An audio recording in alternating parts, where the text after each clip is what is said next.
Good morning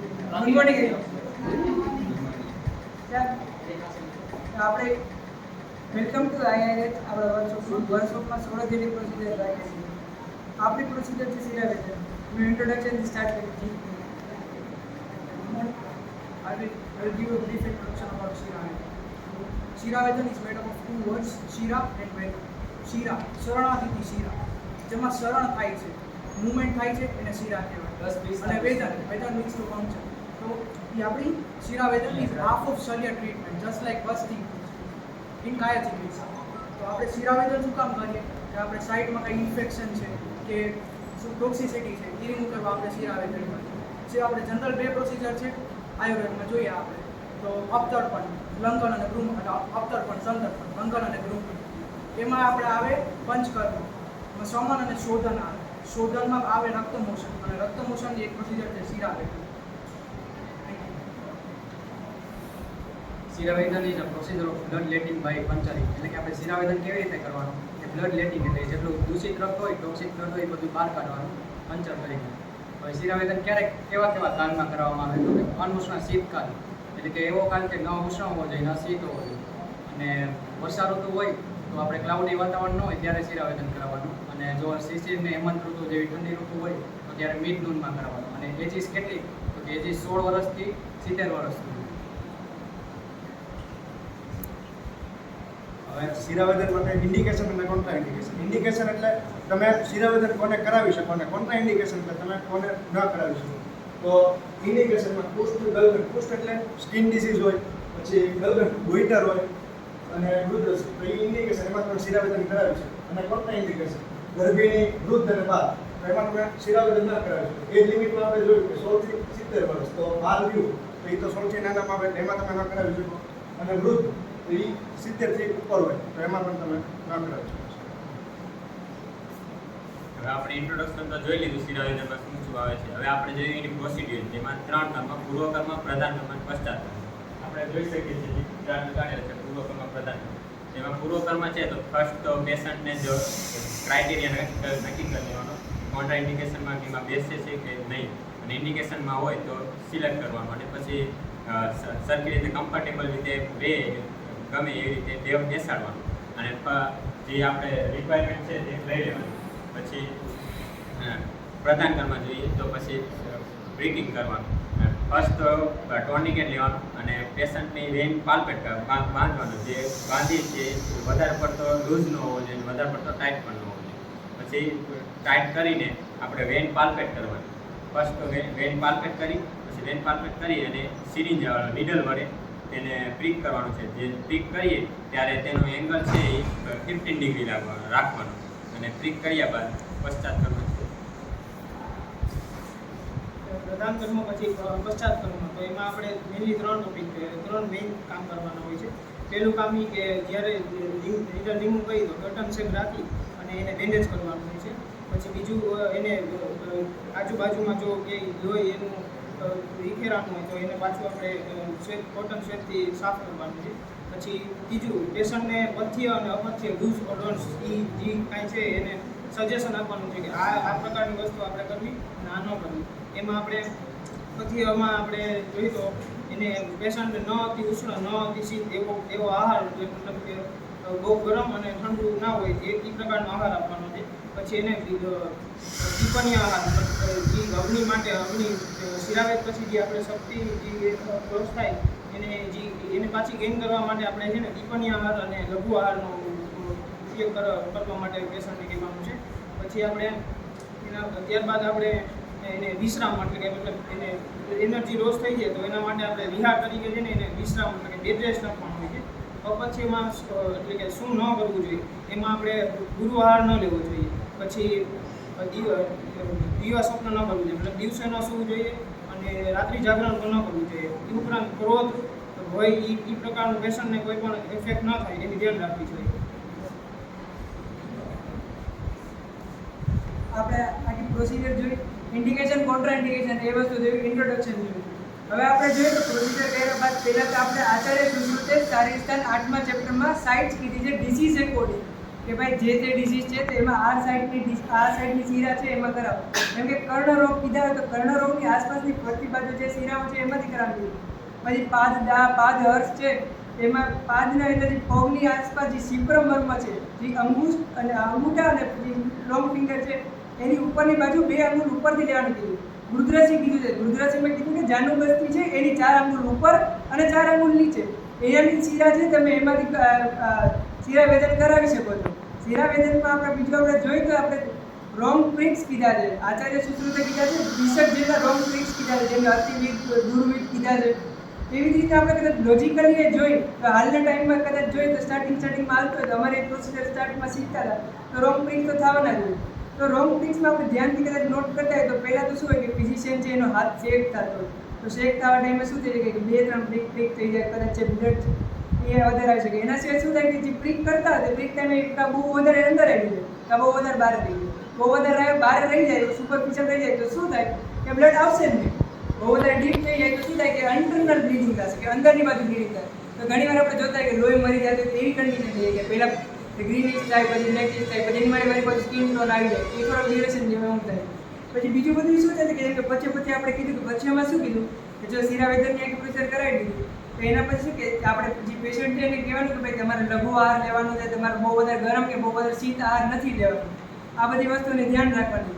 જેમ કે અગર કોઈ રોગી આવ્યો હોય તો રોગીને ખાલી એકવાર શિરાવેદન કરાવી એક પ્રોસિજરમાં મટી ન જાય, આપણે એને ટ્રીટમેન્ટ છે એ વાર લીધે રાખવી પડે. તો એના આખી પ્રોસિજર પછી પથ્યનું એટલો જ ઇમ્પોર્ટન્સ છે. એના પછી આપણે જોઈએ તો આપણે એકવાર હવે ડેમો જોઈ લઈએ કે આ શિરાવેદન થાય છે કઈ રીતે. એના પછી અમે એક ડમીએ બનાવી નાખ્યો છે જેમાં તમે હેન્ડ્સ ઓન બધે પ્રેક્ટિસ કરી શકો છો કે જોઈ શકો છો કે કેવું છે. આમાં બીજી ઇમ્પોર્ટન્ટ યાદ રાખવા જોઈએ કે જોવા જેવી બાબત છે વેઇનની પાલ્પિટેશન છે. અગર તમને વેઇન મળે જ નહીં તો તમે વેઇનમાંથી પંચર કરી નહીં શકો, એમાંથી ફ્રીકર એનું વેદન જ નહીં કરી શકો. એક વેઇનનું પાલ્પિટેશન છે એ અમે ધ્યાન રાખશું કે તમને સરખી રીતના જોઈ શકો કે પાલ્પેટ કરી શકો. એના તો આપણે ડમી માટે જોઈએ.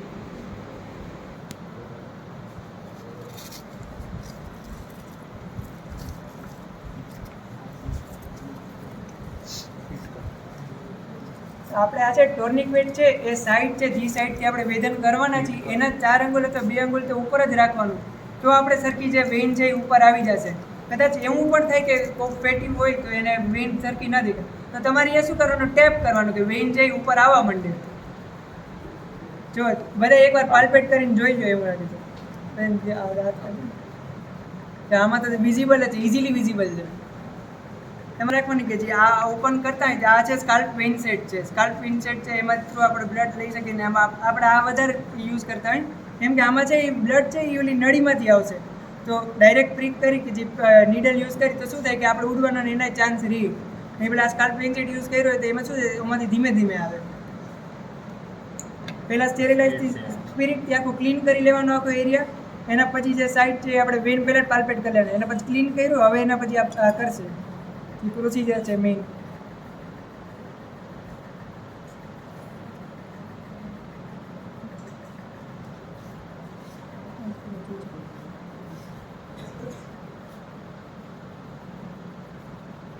જો આવે છે આમાંથી બ્લડ આવશે.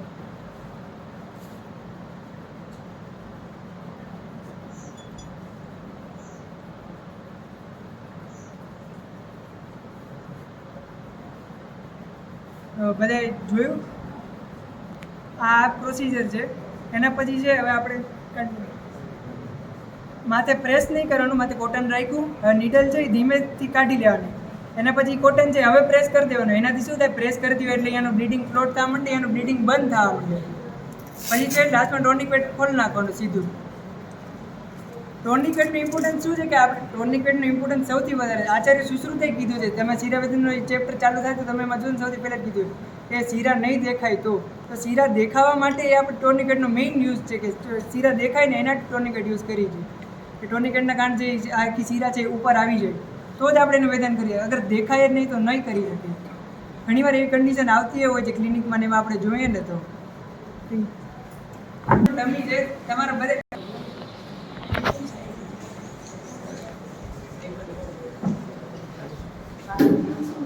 એ બધાનું સાઈડ થઈ જતા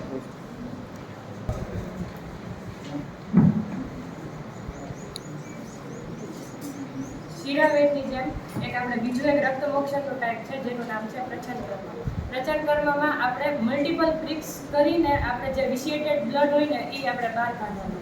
આપણે એ પ્રોસિજર કરવા ટાઈમે એક થોડાક પોઈન્ટ્સ છે જે આપણે યાદ રાખવા પડે. એ પોઈન્ટ્સ એ છે કે આપણે જ્યારે મલ્ટિપલ પ્રિક્સ કરતા હોય ત્યારે એ પ્રિક્સ ઓવરલેપ ન થવા જોઈએ, અને એ ઓવરલેપ થાય તો જસ્ટ ઇન કેસ એવું બને કે એ જે પ્રિક આપણે ઓવરલેપ થઈ ગયું હોય એ ક્યાંક એવી વેન એવી આવી ગઈ હોય તો ત્યાંથી વધારે બ્લડ નીકળી શકે, એની વેન બસ થવાના ચાન્સીસ વધારે છે. પછી આપણે જે પ્રિક્સ કરતા હોય એ પેરેલલ હોવા જોઈએ, બહુ સુપરફિશિયલ ન હોવા જોઈએ, બહુ ડીપ ન હોવા જોઈએ, જેથી કરીને સુપરફિશિયલ હશે તો બ્લડ તો બહાર આવવાનું જ નથી ને વિશિએટેડ બ્લડનું તો કંઈ અંદર રહેશે. ડીપ થઈ જશે તો જે આપણે વિશિએટેડ બ્લડ સિવાયનો જે પ્યોર બ્લડ બી હશે ને એ શાયદ આવી શકે ને વેન બસ થવાના ચાન્સીસ છે.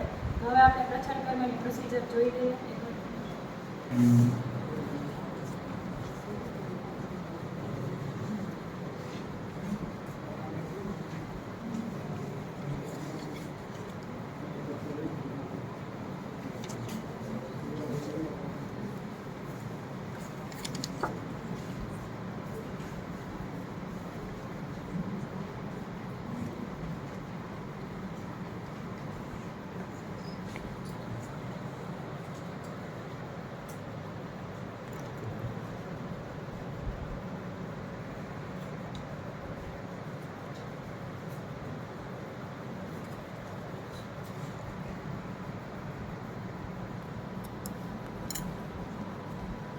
પ્રચંડ કર્મ છે એ મેઇન લોકલાઇઝ બ્લડ ઉપરથી જે અગર બગડી ગયું હોય તો એના હાટું કાઢવા હાટું છે. મેઇનલી આપણે પ્રચંડ કર્મ અત્યારે પ્રેક્ટિકલ એસ્પેક્ટમાં જોઈએ તો હેર લોસમાં બહુ વધારે યુઝ થાય છે. એ હેર લોસ જેને હોય કે જેને હેર આવતા જ ના હોય ને એને અહીંયા પ્રચંડ કરી દે, કેમ કે કદાચ એવું પણ હોય છે કે એને અહીંયા બ્લડ સપ્લાય ના હોય, અહીંયા બ્લડ એને આવતું જ ન હોય પ્રોપર વેમાં, તો એના હાટું એ હેડ ઉપર કરાવે છે એ લોકોને પ્રચંડ, એ લોકોને હેર આવે. એમાં આવી જ રીતના ઉત્પલ પત્ર આપણે જે આચાર્ય કીધું છે ઉત્પલ પત્ર શસ્ત્ર કીધું છે કે એનો યુઝ કરી વાર પ્રિક કરવાનું. એમાં પ્રિક ટાઈમ એ ધ્યાન રાખવાનું કે એક જ્યાં પ્રિક કર્યું હોય ત્યાં બીજી વાર પાછું પ્રિક ન થાય. આ વસ્તુની સૌથી ખાસમાં ખાસ ધ્યાન રાખવાની હોય.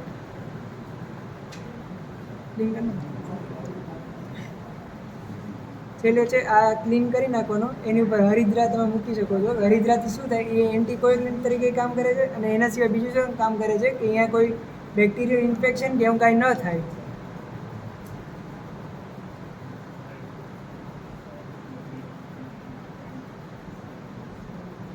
પ્રચાન જેમાં નોર્મલી બીજી મેઇન વસ્તુ એ જોવાની હોય કે જે જે ઇન્સિઝન કર્યા, બે જેવા આપણે વાર પંચર કરી, બે વાર જે પ્રિક કર્યા, એ બે પ્રિક વચ્ચેનો જે ડિસ્ટન્સ છે એ પેરેલલ હોવો જોઈએ, તો તમારે વધારે ઇફેક્ટિવ રીતના વર્ક કરે. બાકી ચાન્સ એવા છે અગર તમે પેરેલલ ના રાખો તો એવા ચાન્સ રહે કે વાર એકને એક જગ્યાએ પ્રિક થઈ જાય.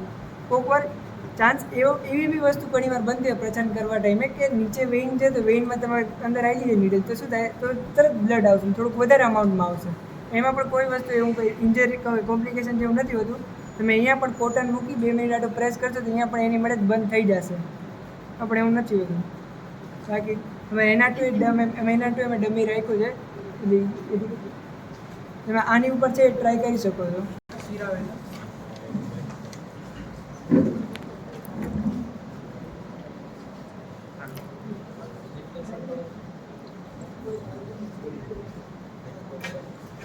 એમાં તમે જે મેઇનલી ઓબ્ઝર્વ કરો છો એ બાબત છે ને, તો એ ઓબ્ઝર્વ કરવાની એ છે કે જે પ્રી પંચર કર્યા પછી તમે જોજો બ્લડ ફ્લો કેવો છે, સીધી આમ ધારની જેમ જશે.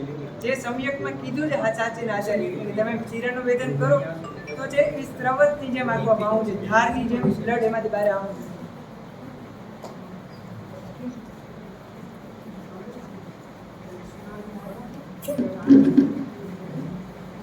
જો કેમ નીકળે ઝરના નીકળતું હોય ને અલગ પાવડ માટે એવી રીતે આપણે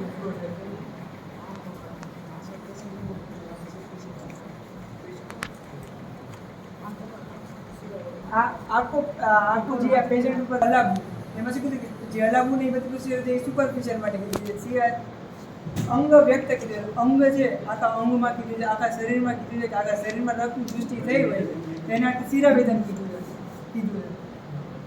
એવું રક્ત કીધું છે. પછી કીધું અવિશસી લોહિતા એટલે લોહિતા એના જેવું કીધું. અવિને શશી એટલે શીપ અને જે આપણે હોય સસલું હોય ને એના જેવું લોહી હોય ને એના જેવું પ્યોર રેડ કીધું છે. બ્રાઇટ રેડ કીધું છે, ગુંજાફળ જેવું કીધું છે, અને ઇન્દ્રગોપ જેવું કીધું છે. આવું શુદ્ધ રક્તના લક્ષણ કીધા છે. એના સિવાય બીજી કેટલી બધી બાબતો એવી કીધી છે કે જેમાં અશુદ્ધ રક્ત કીધા છે. કેમ કે વાતથી દૂષિત હોય એમાં બ્લેકિશ કલરનું કીધું છે કે શ્યાવ વર્ણનું નીકળશે. પિત્તમાં એવી રીતના પિત્ત વર્ણન, પાંડુ વર્ણન જેવું કીધું છે. કફમાં જેવું તો વ્હાઇટિશ જેવું કીધું છે કે થોડોક વ્હાઇટિશ જેવો દેખાશે.